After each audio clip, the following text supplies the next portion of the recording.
এতদিন পর কেন আসছো তুমি আবার? কি চাও আমার কাছ থেকে? তুমি না আমাদের ছেড়ে চলে গেছিলা? আসছো তো আসছো, আবার নিজের এই বুড়া জামাইয়ের সাথে করে নিয়ে আসছো কেন? হ্যাঁ, আমারে বাদ দিয়া তুমি গুন্ডা বুড়ারে বিয়ে করলা। আপনারা জানেন, অনেক আগে আমি ওরে বলছিলাম আমারে বিয়ে করবা নাকি।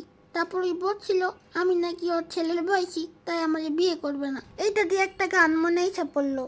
जो भी कसमें खाई थी हमने, वादा किया था जो मिलके, क्या तुम्हें याद है, क्या तुम्हें याद है? আরে, তোমার পিছনে মেয়েটাকে? হ্যাঁ, কে? ও ও হচ্ছে আমার হাজবেন্ডের girlfriend. Oh no, he cheat on you. দেখছো, আমার বিয়ে করলে আজকে তোমার এই অবস্থা হইতো না। আমি পিচ্ছি হইলে কি হয়েছে জানো? আমার কত মেয়েরা পছন্দ করে। হ্যাঁ, ওই যে দেখো আমার বন্ধুর বউ, দেখছো কত দূরের থেকে আমার দিকে তাকায় আছে।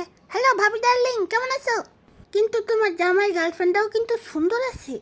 ওই আব্বা, ওর একটা চিকেন লেগ পিস দাও তো, আর একটু পটাই। এই নাও চিকেন লেগ পিস দিছে তোমাদের আমার বাবা। Thank you cute boy. ওরে, আমারে কিউট বলছে। হু হু। আরে পিচ্ছি, তোর তো আগেই আমার বউ পছন্দ করতো, আবার তুই আমার সামনে আমার নতুন গার্লফ্রেন্ডে পটানোর চেষ্টা করতেছিস। তোর একদিন পাইয়া নেই, তোর খবর আছে রে পিচ্ছি।